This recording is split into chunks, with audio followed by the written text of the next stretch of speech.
You know why most girls keep ending up with the wrong guy? Like, you watch your best friend go back to that guy who treated her like garbage. Or you see this amazing girl settle for someone who clearly doesn't appreciate her. And you're sitting there thinking, why does she keep doing this?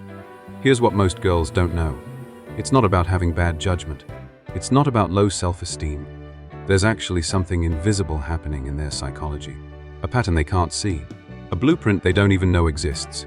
And once you understand this pattern, suddenly everything makes sense. All those confusing relationship choices, they're not random, they're programmed. So if you've ever wondered why some girls have this weird ability to find exactly the wrong guy every single time, stay with me. Because what you're about to learn is based on real science. Actual psychology that explains behavior that seems totally irrational from the outside. By the end of this video, you're going to see female dating patterns completely differently. And if you're a girl watching this, you might finally understand your own choices in a way you never have before. Let's start with something most girls have absolutely no idea about. When a girl is little, like before she even has real memories, something really important is happening in her brain.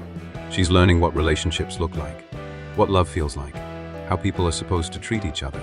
Where does this lesson come from? Her parents, or whoever raised her.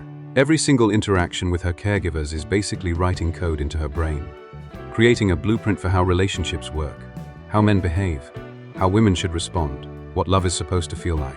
And this happens so early that she has zero conscious awareness of it. She's just absorbing patterns. Psychologists call this attachment theory. And it's wild how much this childhood programming affects adult relationships. If a girl's parents were consistently loving and available, her brain learns that people are trustworthy, that relationships are safe, that love is reliable and doesn't have to be earned, that when you need someone, they show up. That's the healthy blueprint. That's the foundation for choosing good partners later. But if her parents were inconsistent, sometimes warm, sometimes cold, sometimes emotionally available, sometimes completely checked out, her brain learns something totally different. It learns that love is unpredictable, that you have to fight for attention and affection, that closeness can vanish without warning, that you're only loved when you're being good enough, pretty enough, quiet enough, whatever enough. And here's the absolutely crazy part that most girls never realize. That blueprint doesn't go away when she grows up. It doesn't disappear when she downloads Tinder or meets guys at parties or starts dating. It's still running in the background. Every single time she swipes on a dating app. Every time she meets someone new at a bar. Every time she decides whether to text a guy back. That invisible childhood blueprint is actually making the choice for her. She thinks she's choosing based on attraction or chemistry or compatibility. But really, she's choosing based on a pattern installed when she was 3 years old. Think about a girl you know who always dates emotionally unavailable guys. Like always. Every single boyfriend is the same type. The guy who takes forever to text back. The guy who won't define the relationship. The guy who's always not ready for something serious right now. And somehow to her these guys feel exciting. Like there's this intense chemistry, this magnetic pull that's not actually chemistry. That's her nervous system recognizing a pattern from childhood. It feels familiar. And to the human brain, familiar feels like love, even when familiar is actually causing pain, even when familiar is slowly destroying her self-worth. Her brain doesn't distinguish between familiar and healthy. It just knows that this feeling, this anxiety, this uncertainty, this is what love has always felt like. So this must be right. Alright, in the next couple of minutes, I'm going to break down two specific attachment patterns that drive most girls' relationship choices. And I promise, you're going to recognize girls you know in these patterns. Maybe even yourself if you're a girl watching this. This is where everything starts to click. This is where those confusing relationship patterns suddenly make perfect sense. Let me tell you about anxious attachment first, because this is incredibly common in girls. You can spot it pretty easily once you know what you're looking for. It's the girl who's constantly checking her phone, like obsessively, refreshing Instagram every 5 minutes to see if he viewed her story, reading and rereading his text trying to decode hidden meanings. Getting genuinely anxious, like heart-racing anxious, when he takes too long to reply. Spiraling when he posts something but hasn't texted her back. Here's what creates this pattern in childhood. Her caregivers, usually her parents, were inconsistent. And I want to be clear, they weren't necessarily bad people. They might have loved her, but they were unpredictable. Sometimes really affectionate and attentive. Sometimes distant and preoccupied. Sometimes emotionally available. Sometimes completely shut down. She never knew which version she was going to get. So her developing brain learned some really damaging lessons. It learned that love is uncertain and unreliable.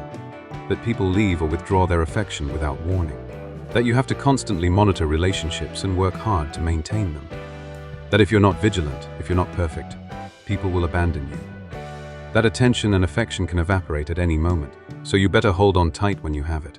Now fast forward to her dating life as an adult. Watch what happens. She's consistently attracted to guys who are emotionally unavailable, not occasionally, consistently. The guys who breadcrumb her, who give her just enough attention and affection to keep her hooked and invested, but never enough to actually feel secure. The guy who's always just really swamped with work right now, but somehow never becomes less swamped. The guy who texts her sweet things at 2 in the morning, but won't make plans to actually see her. The guy who acts like her boyfriend in private but won't claim her publicly. And here's what's so painful to watch. She's not attracted to these guys despite their unavailability. She's attracted to them because of it. Why? Because her nervous system recognizes the pattern from childhood. Inconsistent attention and affection in childhood equals inconsistent attention and affection in dating. And her brain genuinely thinks that's what love is supposed to feel like. The anxiety, the uncertainty, the constant push and pull, that feels like love to her. It's familiar. It's what she knows. So it registers as right and true and real. Even though objectively from the outside, everyone can see it's destroying her. She'll pass over the guy who texts her back consistently, who makes concrete plans and follows through, who's clear about liking her and wanting to be with her. Why? Because he feels boring. There's no challenge, no chase, no mystery. Her nervous system doesn't recognize that as love because there's no anxiety attached to it. Healthy feels wrong because wrong is what feels like home. Now let me tell you about avoidant attachment. This is the girl who ghosts genuinely good guys, who suddenly gets the ick when someone's too available or too interested, who feels legitimately suffocated and trapped when a guy actually wants commitment, who says she wants a relationship but somehow sabotages every potential one. This pattern usually comes from a different childhood experience. Her parents were emotionally distant or dismissive. Maybe they were physically present but emotionally absent. Maybe they made her feel like her emotions were inconvenient or annoying. Maybe they punished her for having needs or being vulnerable. Maybe they were critical when she asked for help or comfort. So her developing brain learned a different set of damaging lessons. It learned that depending on people is dangerous and leads to disappointment. That showing vulnerability or having needs makes you a burden. That asking for emotional support leads to rejection or criticism. That it's safer to be independent and self-sufficient. That closeness equals loss of self. That the only person you can really rely on is yourself. That emotional needs are weaknesses to be hidden, not normal human requirements to be met. Now watch her dating patterns as an adult. A genuinely good guy comes along. He's consistent and responsive, he communicates clearly. He's emotionally available and willing to be vulnerable. He actually wants to build something real with her. And what does she do? She feels weird about it. Like genuinely uncomfortable. She starts finding problems and flaws. He's too eager, too available, too interested, too nice. She feels like he's moving too fast even when he's moving at a normal pace. She feels pressured even when he's not actually pressuring her. So she creates distance, she pulls back. She becomes less responsive, she stops initiating. Sometimes she just disappears completely, ghosts him without explanation. And she might feel bad about it, but the discomfort of staying feels worse than the guilt of leaving. But here's what's fascinating and tragic.